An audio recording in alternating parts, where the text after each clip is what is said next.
people usually don't put themselves into the shoes of other people, and they don't ask themselves, would I watch this myself?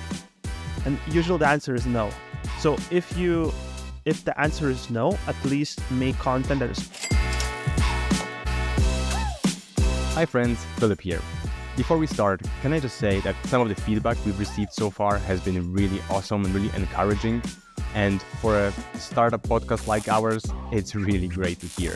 So if you have any comments, positive or negative, please share publicly or privately, it doesn't matter.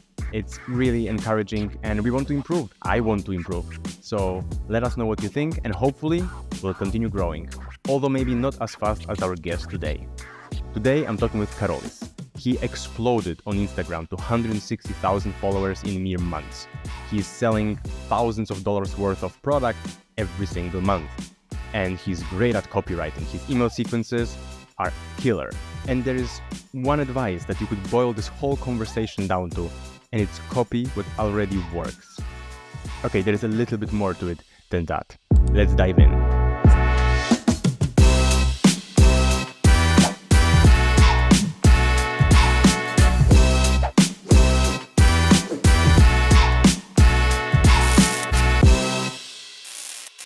My friend, actually, she called you a hustler. How do you feel about that term? Oh, yeah. Let's start with that. That's totally true, by the way, because when you are like solo creator and you're trying to figure things out, everything yourself, right? You don't really sometimes have a clue what you're doing. So that's a good definition of a hustler. You're just sometimes throwing stuff at the wall, hoping it's going to stick, doing your planning something, then doing it, then seeing what's working, and redoing what's working, not doing what's not working. And it's like good definition of a hustler, yeah.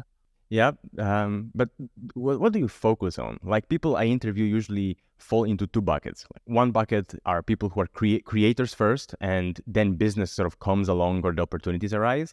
And the other bucket is business first, So their creative ideas and creative content follows the business ideas. How is it with you? Yeah, totally the first option. I don't really like this whole thing of CRMs and business, like building teams and stuff like that. It's not in my nature. I'm completely on creative side, totally. Sometimes it's even hard to fall asleep because you get one idea, that idea leads to another. Oh shit, I need to do this. This connects with this. How I'm going to connect everything into one. And sometimes you get lost in these ideas in yourself. And that's totally a creative side of me because I'm like a little bit more chaotic, right? It's not proven structure that you follow. And I feel like business people do that more, where they have organized everything and they have team, like it's a little bit different. So creative comes first for sure, 100%. Yeah, you mentioned, and people say it quite often, like throw spaghetti on a wall and see what sticks, right? So what kind of spaghetti do you mostly throw? Is it video ideas that you have or newsletter? Like where does it start? Okay, so the way I see it right now, and I feel like it's going to give you some value to people, you always want to have a baseline, like your baseline zone. So I would call that some sort of skill that you have that you can like working upon always. So for me, that's creating content and understanding how to create content that reaches people. So when you have the skill, that's one level, I feel like. And then you have to have something that you want to sell to people. So this is where spaghetti at the wall comes in, because you don't really know product market fit that well and what's going to sell. So you're constantly throwing free product, trying this promotion, trying that promotion until you see what's kind of like clicks. And then you build upon that. That's the way at least I see the creative business, that as a solo creator, as his personal brand, you throw some sort of hook to some sort of product idea that you have, and then you build upon that, what's working on that. So let's say you promoted a fitness program, at least something like that, and you see that people got interested. And then you see that people got results, the best results with this specific type of training. Then you build that specific type of training, and you see that the most people message you when you added this hook at the start. And then you build upon that, like small pieces you build up together. That's at least how I think. So this is where spaghetti at the wall part comes in. You don't want to throw spaghetti at the wall with everything that you do, because you at least need to have some sort of baseline that you constantly mastering. I feel like one thing, two things that you're mastering, then you build upon that. At least that's how I see it. You said your baseline is making content that reaches people. Yeah. How do you do that then? What is the skill that is required to do it well? Don't think that you can create something original, see what's working in the market already, and try to kind of like mix similar styles into one. And slowly but steadily, you're going to get this idea of what's going to get views. It's just like something, like a skill that you're going to develop over time, I feel like, as a content creator. It's impossible to be good at it at the start. I just watched some videos from the past, and at the time when I was making those videos, I thought, damn it, they're good. But now I'm looking at it's really bad. And that is the reason they didn't got any views, because they're really bad when you look at it. So, and you can only develop the skill, I feel like, by moduling, starting by just copying, moduling others. That's the best way to do it. What makes a good video? The good video, it's not necessarily always good edited video right now. In this space, and this horizon of social media, the bad edited video could get even more views sometimes. So good video, I feel like you have to really know human psychology, what's gonna make them interested just from the start, and what's gonna keep them watching till the end. If you can get those two pieces in place, you're gonna definitely come up with a video that goes viral and stuff. So what is it for you then? What gets people hooked most in your content? I would say posting content about tips for people in their 20s, because a majority of people follow me in my 20s. Other stuff like productivity tips, just having some sort of thing at the start of the video that you promise to give to them, and then slowly wrapping it out to people through that video. That reminds me of this formula, hook, story, offer, right? So you start with a hook, then you sort of build a story around it, and then you have an offer or a payoff. Do you always try to deliver the value in every single video and give sort of an answer or the tip, or you rather build up interest and intrigue over time to convert them into followers and subscribers, or go into my funnel, leave your email, and then I'm going to deliver the value? Or you treat every little piece of content, short form video, as its own little tip that should deliver value? Yeah, good question. So I don't want to turn the page into sales pitch, total sales pitch, like leading somewhere, right? So the CTAs usually are in the captions, but they're not always in the captions. Like 70% of the time they're in captions. So the way I see it is, there's 30, like this formula that's working really well. It's 33% formula, where you post content that gives value 33% of the time. Another content type could be relatability content. That's really working really well as well. You show yourself 10 years ago, just a random example, and you show yourself now, your progress, how you started, that people can relate that they are in the same shoes or something. And then there's another one, which is completely viral content. You jump on trends, you use trending sound effects to your niche, to somehow you infiltrate those things into your own niche. Somehow you find a way. So if you can combine this thing, like this formula, into one, you definitely gonna be growing pretty well by just not only just giving value content, but also mixing it up. Okay, you mentioned the viral content, and I really like the term that you use in your own content, which is content sniping, I believe. Can you introduce us a little bit to that content? And because I think that's the way you find and recreate the viral videos, right? Yeah, completely. Yeah. So content sniping, I feel like, is good. Really good for all small creators for few things. First, you're gonna understand what content works, what content doesn't work, and you're gonna because the way to learn something, I feel like, is always better to take the thing that is working and see how it's made, and you recreate it. That's how you learn something. So with content sniping, what you do usually is you just go through, let's say, 10 accounts in your niche, And for the past 30 to 60 days, you see what type of content got the most views. You copy and paste that content, you make a list, and then you try to remake that content yourself, similar. And then you post it using the same audio or mixing different audios, taking other audio and other content idea and mixing into one. And trust me, if you do that for 30 days straight, you're definitely going to see good results. And I feel like that's the best way to start. 30 days straight, you mean every single day you should be posting? At least 4 reels per week or 5 reels per week. It's good enough to get started. So if I copy someone's idea, what should I get inspired by? So on one hand, we have the content, so the hook that the person is speaking about, or the video quality, or maybe it's just the music that is important. The music is not really that important. The most important thing is going to be the hook and the story you tell through the content. So it could be, honestly, could be just an idea of the video, or maybe you take the hook and you tell completely different story after that hook. Or you tell similar story, but you take that hook, put it into ChatGPT and ask for 10 different hook ideas based on that one, right? So you just, essentially what you're doing, you're taking the framework, you're not copying word by word. It's not really smart to do that. You can do that, but I don't think it's good. You're taking the framework and you using the framework. And this is the thinking you're going to develop over time. You're going to see the video and you're going to think, okay, this is why it worked, right? You can see those patterns in the video. You can clearly see them, why this video worked specifically really well. And you try to recreate the actual framework through the video. All right, you definitely coach some people, help some people grow their accounts. So what is the thing that you recommend people not to do? The most common trap that people fall into when it comes to growing on Instagram or TikTok? First of all, people try to make completely original content, which I believe is not smart. Like, you are literally playing the lottery, because there are some people blow up with completely original content. That's really good.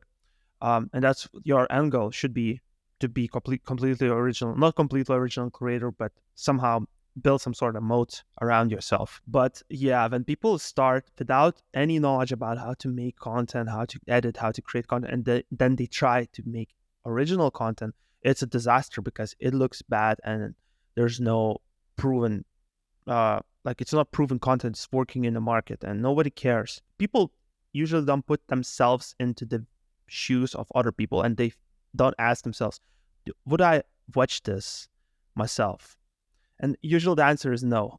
So if the answer is no, at least make content that is proven to work, slowly get better. And with time, you're going to get more motivation if you see results. Because if you post original content and then you don't even get results, it's demotivating and you're going to quit without any reason. You can literally take what's working and usually people have the problem they have these different ideas on how they want their page to look like, and usually it's not, they project future into too much into the future. They think that the page should look like this. Usually what you find out when you start doing, it's completely it's gonna look completely different. It's not gonna look the way you think. The plan, you're gonna make multiple pivots, everything's gonna change along the way. So you have to develop a skill as well of pivoting and changing things and iterating on things. People have this stubborn idea. Sometimes people maybe watch content back in the day and they think they're gonna make this type of content now, but just worked only 4 years ago, and it's not working now. So there's multiple things of, I would say, stubbornness, thinking that they're gonna create original content, not looking at the market and being honest with themselves. So these things usually stop the growth. And I'm saying that because I was doing these mistakes myself. Yeah, actually, I think you exploded quite recently, right? So you shared that you made I think you reached 165,000 followers on Instagram, but that was quite recent. You started your journey years ago, if I followed correctly, right? So what happened those few months ago? What was the thing that you did that changed everything? Yeah, I'm not gonna lie. There's definitely luck involved into these things a little bit, right? Of course. But I was making videos before that, 200 videos probably I had made before that one video exploded. But the thing I did differently is obviously I jumped on the trend that was working. Maybe you saw these black and white animation videos on Instagram going pretty well. So I combined that audio with my own visuals, and I put Mm-hmm. captions under those visuals. That video got 5 million views or something. And yeah, and that's pretty much, as say, it's luck, a little bit luck, but I was on the grind all the time. So it just combines. But you copied something that worked, right? And actually, that makes me think of a book. I think Austin Kleon wrote it, Still Like an Artist, right? There is no much originality left in the world. The No. best artists are inspired by other great works. And if that works, they put their own spin on it and they create their own artwork, right? Yeah, I think it's really like egotistical to think that you're going to create something original, completely original. Like it's so unrealistic to think that way.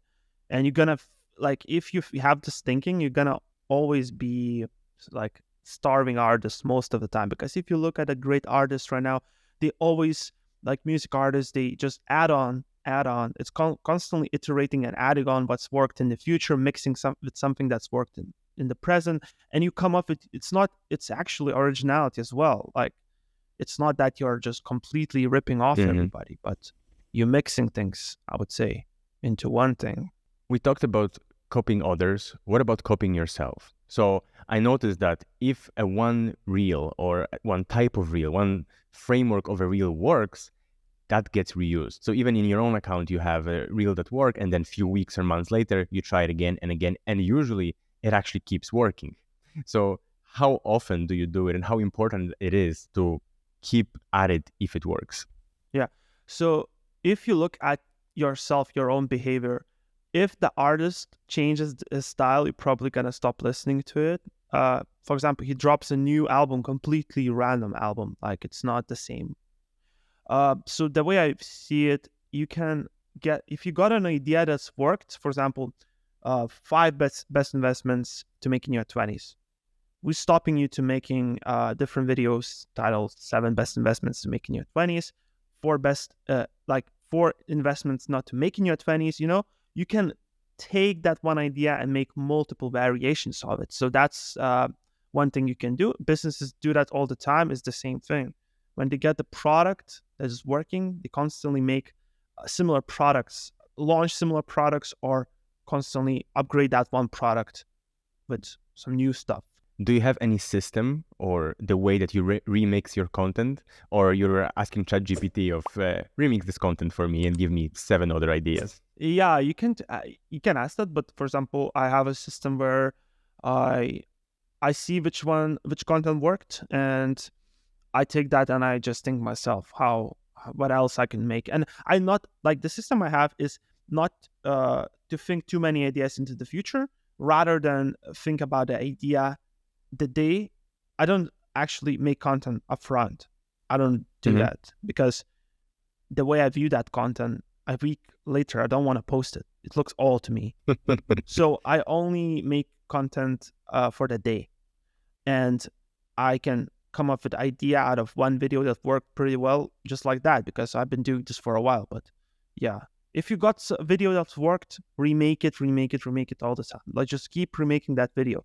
If you have a look, there's few YouTube channels I know that exploded, and they just remade the same video over and over again. I know it's only for growth, right? It's not good for community long term, but for growth, it's actually good. And if you find a way to remake it in solid ways, so you're not constantly making the same one, but just slightly iterating, I think it's good. Okay, so you talked about long term, and what's good for when we talk about reels, that's great for exposure, right? So as many people see you as possible. But for long term, a lot of people move to YouTube, and I saw that you did the same. And actually, I saw that you, for 4 years, I think, posted around 80 videos and reached like 4,000 subs. And then you create a brand new account, and again, 4 months and not years, and half of the amount of videos, and you got to like 7K subscribers with one like super viral video. So what changed there? Let's move to that. Why did you move to YouTube, and what exploded you there? Yeah, okay. So first things first, I think like there's this thing that's happening with YouTube right now, that new channels somehow gets pushed into the algo if you make good videos. That's not like that looks like not a myth. You can find channels with one video and they have 10,000 subs. You can definitely find those channels, and the one video they posted has 300,000 views, 400,000 views out of a blue. You just get recommended. The same thing happened with me. If you look at the first video I posted in that channel, it got recommended like randomly. I don't know. It's not that even a good video, but that's the first thing. So there's a luck element as well. But actually, what I did as well with YouTube, the same thing I did with Instagram Reels. I saw what's worked, what is being recommended to me right now from the homepage, from the suggested videos. I saw those videos and I just tried to remake them myself, adding my own story, of course, because, also I feel like with YouTube, what worked with me, because I had results about the thing I was talking about. So it also created this one big thing of making a video that is being recommended, good topic, and actually putting my own story that is proven and I have expertise. So these things combined into one, and it helped me for sure. You actually have couple accounts on YouTube and couple accounts on Instagram, maybe something hidden that I don't know. So do you find that opening more accounts gives you just more exposure? And is that the logic behind it? Or you just want to separate somehow business or personal? So I have 2 accounts on YouTube. The old one, I don't really post anymore. And it's, I just stopped posting on it. So I don't really it's not getting any views at all. So it's completely useless account. And I don't think it's a good idea to do that yourself unless you can, there's a good strategy you can implement where people can take your short form videos and create fan pages and take those short form videos and post on those fan pages. So that's cool. Mm-hmm. That's a really, really like massive growth strategy implemented, by the way, by a lot of smart people right now. And yeah, on Instagram, I have one page, one personal page. And there's the creator page where I kind of share Instagram tips, and it's for my program and stuff. So do you think that personal brand and your name and your face is crucial, or could you do it just with animations and business content without using your face? I could right now with the knowledge I have, for sure. There's even some benefits to it, even sometimes it could be more benefits to it because you can sell it. You can actually sell it. If you think about it, you can actually sell it because there's no face attached to it. So yeah, I could do it. Do you see this as a thing that you would like to do long term? Like, do you invest in your personal brand because you know that you want to go like this and expand in this creator economy for years? Or you do look at it as a business that maybe you would like to create some side businesses like the Instagram course or a program and then be able to sell it? Yeah, I view it more on the second half. I view it as a way for me to earn money from the internet and use this as an opportunity to earn money as well. At the same time, to express myself because I love it. I love content creation. I love learning and sharing things with people. So I kind of just got before that, I had 2 e-commerce businesses and I sold them. Right? So I have a contrast of different businesses. So I can't for now I'm enjoying it, and I view it the way for me to build more capital and then maybe have a spin-off business, a SaaS company or something that I could lead all the customers, emails and stuff like that I built, then the whole following I built, audience, into SaaS company that actually has equity. Yeah, because you can always build more businesses on the top of a personal brand that you have established, right? That's not going away. Yeah, I mean, it has cons, but yeah, for sure. What are the cons? The fact that you have to show yourself now every day online, record videos. Yeah, and also the competition is the whole world. You're constantly competing for attention. So that means you are not product-based business. Your product is your content, right? But it could easily be made by hundreds of thousands of people in the world. So the only moat is then going to be your story, your character, your personality, I would say. So it could be stressful, right? When you have a product-based business, your moat is your product and then marketing ideas, how you market that product.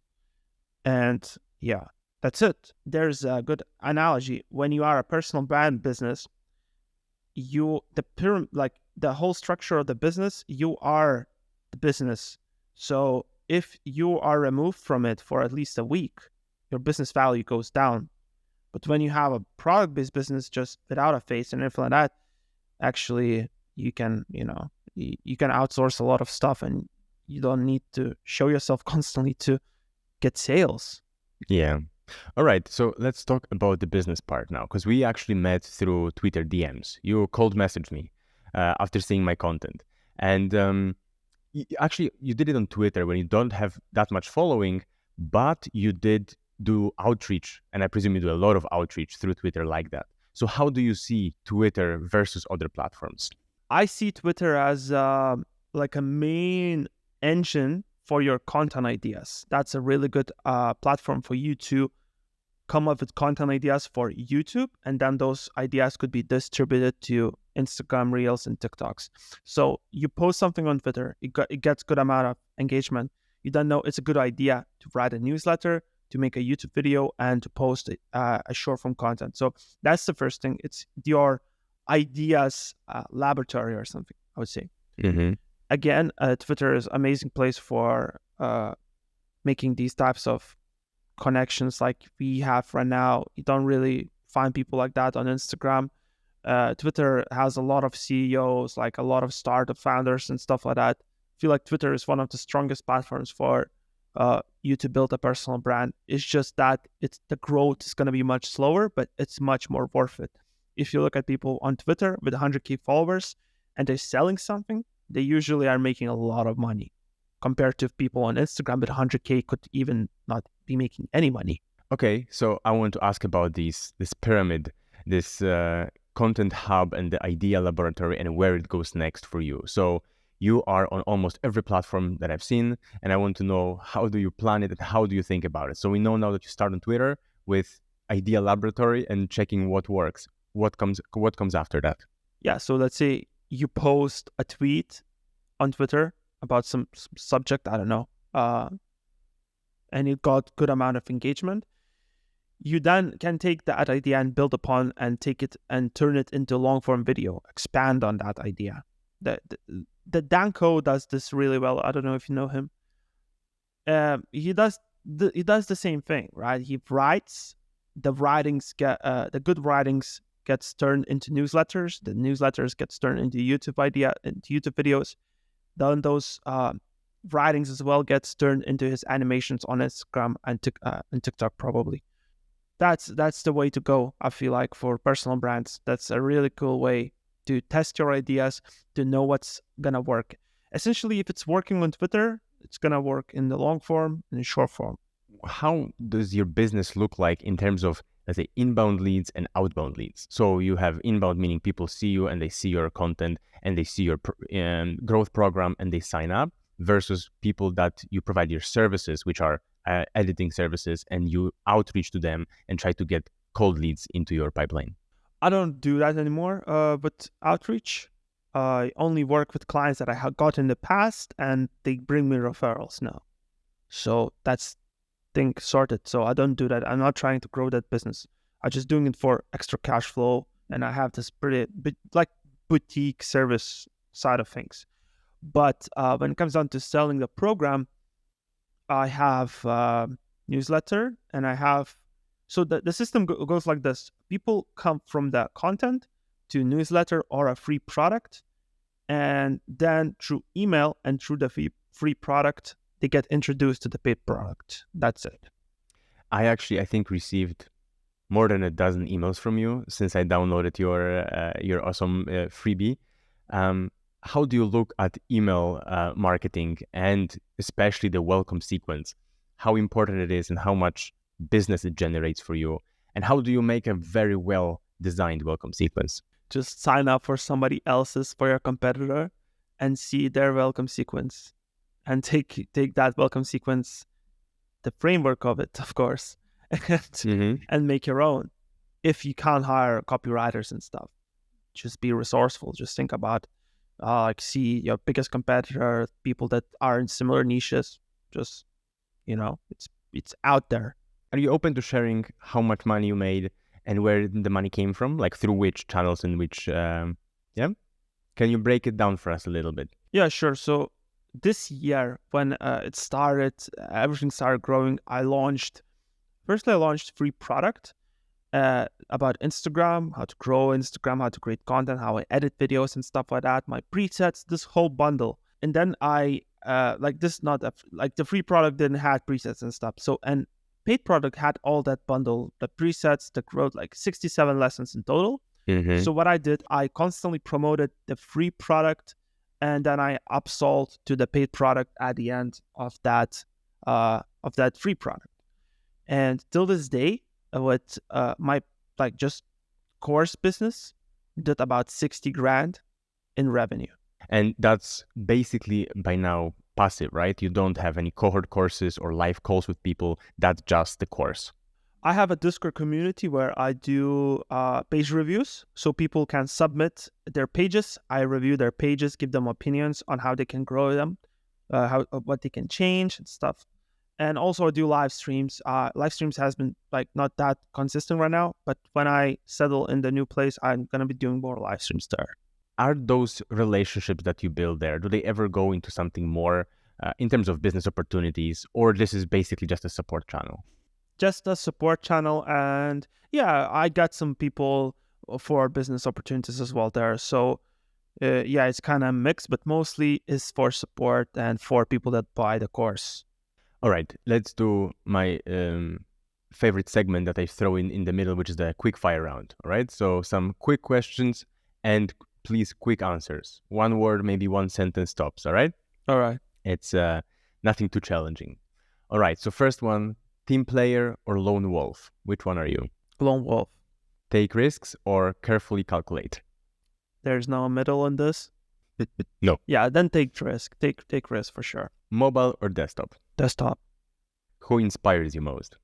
I don't know why, but the first thing came to my mind, the movie about Steve Jobs. That's the first thing that came in my mind. That's it. Fair enough. What profession other than your own would you like to attempt? Football player. What is an underappreciated business tool that you couldn't live without? Notes on my MacBook. What's your productivity life hack? Fast in the mornings and do the hard stuff in the mornings without eating. Don't eat. And what does success mean to you? Being in flow. But I do want to go back to the answer about notes on your MacBook. So I presume that this is your content hub and you just throw everything in there? I have a Notion template myself that I created, the Second Brain template. And notes are just the black file. So, it's just before I put something into Notion, I have this black file on notes. And that makes things more simpler for me. How do you generate ideas? Do you sit down and you think, okay, now it's my hour to generate, or during the day, you're just throw everything? Yeah, everything. I throw everything out. And then at the end of the day, usually I take the best ideas and put it into Notion, the ones that I think going to work the best. You're talking a lot about copying what works for other people. If you had to sum up what worked for you to grow your Instagram, what would it be? Gaining initial viral videos that brought me a lot of audience that are not necessarily my target. They got me a lot of audience, but that's not necessarily good, because what you do after with that audience really matters a lot. So what helped me, I think, then is that I analyzed my audience and I tried to make videos for them. And the way to analyze your audience, you go to demographics. First things first, you see their ages. Okay, mostly are from 24 to 30 something. So you make content, you try to make content for them. So that's what helped me to at least grow after that, because it's really hard when you go viral to keep going viral.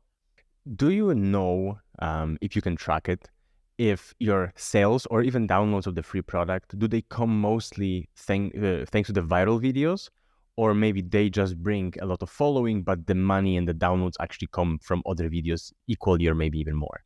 I don't even think that my videos are directly correlated with the sales. The way I would say, people watch the video and then they go and buy it. That's not how it works. So people, it brings me attention, the top of the funnel attention. Instagram is totally a top of the funnel attention. then some of that attention goes into free products and some of that people buy the paid products. I would say YouTube brought me much more sales than Instagram. Are you driving people from Instagram to YouTube, or that's a completely separate channel? Only rely on the recommendation algorithm on YouTube? Because it's not gonna work that way. I tried it, and it can actually even ruin your video performance, because when you drive people from Instagram story to your YouTube video, they open YouTube not on the app usually. So what's gonna happen then? They're gonna view a little bit of the video and gonna turn it off. That's gonna drop the watch time.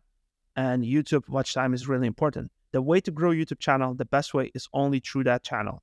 There's no other better ways. You mentioned watch time. How do you guarantee to get a high watch time? It's annoying, right? If you look at Alex Hormozy videos, I don't even like those new videos. But this is what you have to do right now on YouTube if you want to get good watch time. Not always. You can, if you look at Danko's videos, he doesn't really edit that much, so he probably has good watch time. So I would say there's a lot of components into it. You can go both routes. If you think that you're really interesting, you can actually hold attention for a long time just talking without any cuts, without any stupid cuts quick, fast-paced cuts, and do it. But usually I don't even view myself that interesting, so I try to add a lot of stuff going on in the video. So that's the way to keep that attention and increase the watch time. By the way, do you do everything by yourself, editing, all that stuff, or you have some help? I sometimes get some help from freelancers. I have a good friend that edits videos really well for YouTube, so I get some help from there sometimes. That's awesome. How will you grow this business going forward? What will change, or you will just do more of the same? Currently, for the summer season, I have this idea. I'm currently analyzing what's worked for me the best. I'm just gonna double down on it, what worked the best, and just do more of that. Because literally, when you are a creative person like me, sometimes you catch yourself doing something, it's working, and then you're finding looking for new things to do. There's no point to do that. You can just double down, and it's a mistake a lot of people make, and I made this mistake multiple times. It's crazy, right? You get something to work, and then you constantly look for new things to do, when you can actually just do that one thing that worked for you for a longer time. Okay, then to end the conversation, I want to ask you, what is the most valuable thing you do? From posting, editing, writing, what is the one thing that is the most valuable? When we try to measure value, is it valuable to sales? Because for that, actually is just promoting my free products. If I could sit around all day long, find different creative ideas to promote free products and drive people to that landing page, get their email, get them watch the training, get their free products, I would be making the most money. I don't do that all the time. So I promote my free products only 2 to 3 times a week. So probably if I found creative ways to just sit around and promote free product, that would be the most valuable thing I could do. Just try people that and also working on that sales system for that paid product. So constantly making it better and constantly promoting the free product. I actually heard that freebies don't work anymore. I guess you're the exception to the rule. But what makes a good freebie then? How much value do you provide in a freebie versus the paid product? So first of all, people are interested in buying the paid product, and second of all, there is enough of a jump in value, so they feel like it was worth their money at the end. Okay, so I don't know who said that freebies don't work anymore, but if you look at all those people selling Notion templates, their business are literally freebies. They have so many free products, that's insane. And people that don't have freebies but they creating content, the content is freebies, right? It's just the same right thing. So freebies do work. The way to create good free products to actually, I would say, I don't know, I know that my product needs to be upgraded, the free product. So you just give enough value, from that product that is, for people, it's enough for them. The free product is enough for them to get started. And you don't try to sleazily sell the paid product. You just give out that is enough, and then they can trust you more, I feel like. And over the time, they might buy, All right. Then what will be your dream SaaS? I know that your goal for the future is to have an app, right? Have a SaaS. What would be the dream SaaS? Do you have some ideas? Oh yeah.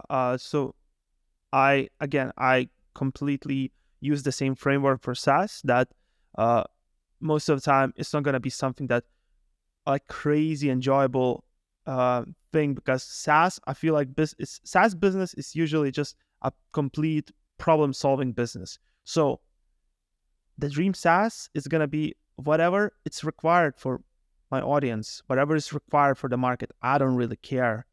You can't really build SaaS based on your dreams. I feel like it's completely based on the market, because it's a brutal business. You're just gonna waste a ton of money if you're gonna try to build a passionate SaaS, right?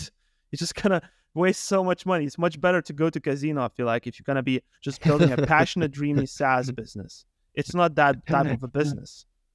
It's a risky business. I think every business is like that. Even creative business can be a risky business, and you can do it for a long time, right? Yeah, totally. But I view like, at least if you are doing a business, at least if you're gonna waste a ton of time or waste a ton of money, at least learn something. But sometimes you can't even get that. You can't even learn something when you're just dumping your money into stupid ideas. Sometimes you have to create a lot of stupid ideas to find the one that is not, I feel. Yeah, but I feel like when you're creating those ideas, at least be learning something, at least learning skills that could be transferred into something else. You can become a consultant then, At least you can waste a ton of money and then you can become a consultant. Well, I can always say I failed at everything I ever did, and now I will help you not to do that. Great value proposition, if you ask me. Exactly. Awesome. Thank you, Karolis. Thank you very much. It was a pleasure talking with you. Awesome. Thank you, man. Thank you.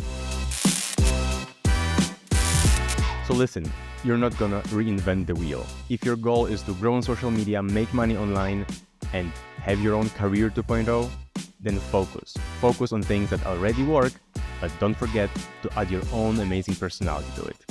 And well, be patient. It takes time. Karolis said that he's been lucky, but he's been working on that luck for a very long time. See you next time.